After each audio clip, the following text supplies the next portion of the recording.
నమస్కారం సార్. శ్రీమాత్రే నమః. ఆగస్టు మాసంలో కర్కాటక రాశి వారికి జాతకరీత్యా స్థితిగతులు ఎలా ఉండబోతున్నాయి అంటారు? ఆగస్టు మాసంలో రాశికి లాభంలో గ్రహాలున్నాయి చెప్పాలంటే.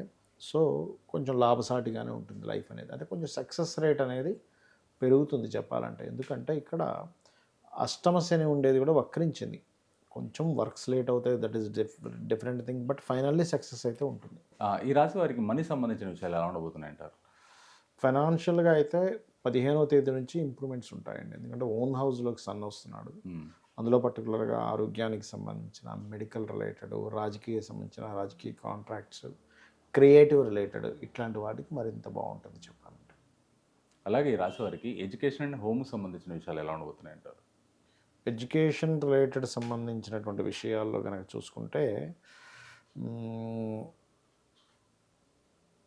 కొన్ని అంటే స్లో అవుతాయండి. ఎందుకు అంటే ఇక్కడ ఈ ఎడ్యుకేషన్ కారకుడు శుక్రుడు ఎవరైతే ఉన్నారో స్టార్టింగ్ 1-2 వీక్స్ కొంచెం ఇంకా కంబస్ట్లోనే ఉంటాడు. ఈ 4వ అధిపతి. ఫస్ట్ 1 వీక్ దాటిన తర్వాత కొంత ఇంప్రూవ్మెంట్స్ వస్తాయి వీళ్ళకి చెప్పాలంటే. అలాగే ఈ రాశి వారికి జాబ్ అండ్ బిజినెస్ విషయాల్లో కలిసి వచ్చే అవకాశం ఉందంటారా? జాబ్ అండ్ బిజినెస్ విషయాల్లో కనుక చూసుకున్నట్లయితే కొంతవరకు కలిసి వస్తుంది, రాదని కాదు. కాకపోతే ఈ బిజినెస్ రిలేటెడ్ దాంట్లో అగ్రిమెంట్స్ చేసేటప్పుడు మాత్రం కొంచెం చూసుకొని చేయాలి. ఎందుకంటే 3లో కేతు ఉన్నాడు కదా, అందుకని కొంచెం ఆలోచించుకొని చేయవలసిన పరిస్థితి ఉంటుంది. అలాగే ఈ రాశి వారికి మ్యారిటల్ లైఫ్ సిచ్యువేషన్ ఎలా ఉండబోతుంది అంటారు? మ్యారేజ్ కోసం సంబంధాలు చూసేవారికి కొంచెం లేట్ అవుతున్నప్పటికీ ఇంతకుముందు వద్దనుకున్న సంబంధాలు వెనక్కి రావడము, ఇటువంటి కండిషన్స్ అయితే ఉంటాయి. అలాగే ఈ రాశి వారికి ఇన్వెస్ట్మెంట్ రంగంలో కలిసి వచ్చే అవకాశం ఉందంటారా? ఇన్వెస్ట్మెంట్స్ అంటే ఇప్పుడు ఒకటి లాభంలో 2 గ్రహాలు ఉన్నాయి కాబట్టి వ్యాపారాల్లో వీళ్ళు ఏవైతే వ్యాపారాలు చేస్తుంటారో అందులో ఇంప్రూవ్మెంట్స్ ఉంటాయి.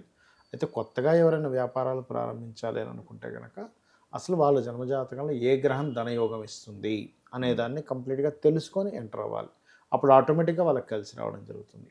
అలాగే ఈ రాశి వారికి అబ్రాడ్కి సంబంధించిన విషయాలు కలిసి వచ్చే అవకాశం ఉందంటారు?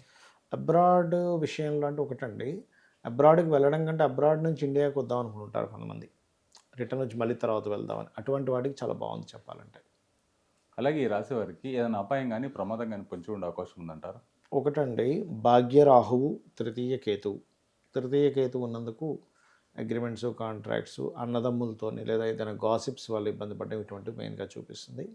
అందులో పర్టికులర్గా 25వ తేదీ నుంచి ముఖ్యంగా స్త్రీలకైనా పురుషులకైనా ఇది వర్తిస్తుంది. పరిచయం చేసుకునేటప్పుడు ఎవరైనా ముఖ్యంగా స్త్రీని పరిచయం చేసుకునేటప్పుడు కాస్త చూసి చేయాలి. పితృదేవత ఆరాధన ఎక్కువగా చేయాలి భాగ్యంలో రాహు ఉన్నందుకు. లేనట్లయితే ఏమవుతుంటుందంటే ఇక్కడ ఒక్కోసారి చూడండి, నెగటివ్ ఎనర్జీ అంటుంటారు చూసి, నెగటివ్ ఎనర్జీ కనెక్ట్ అయ్యే ఛాన్సెస్ ఎక్కువగా ఉంటుంది వీరికి. అలాగే ఈ రాశి వారికి కొన్ని సందర్భాల్లో కొంత కలిసి వచ్చే అవకాశం లేదు కాబట్టి ఏ రెమెడీ చేసుకుంటే కలిసి వచ్చే అవకాశం ఉందంటారు? సుబ్రహ్మణ్యేశ్వర స్వామి ఆరాధన, రాహుకేతు గ్రహాల దగ్గర దీపారాధన చేస్తూ, ఆంజనేయ స్వామి ఆలయాలకు రెగ్యులర్గా వెళ్తున్నట్లయితే ఇబ్బంది అనేటువంటిది ఉండదు, అంత బాగుంటుంది. చాలా థ్యాంక్ యూ సార్. శ్రీమాత్రే నమః.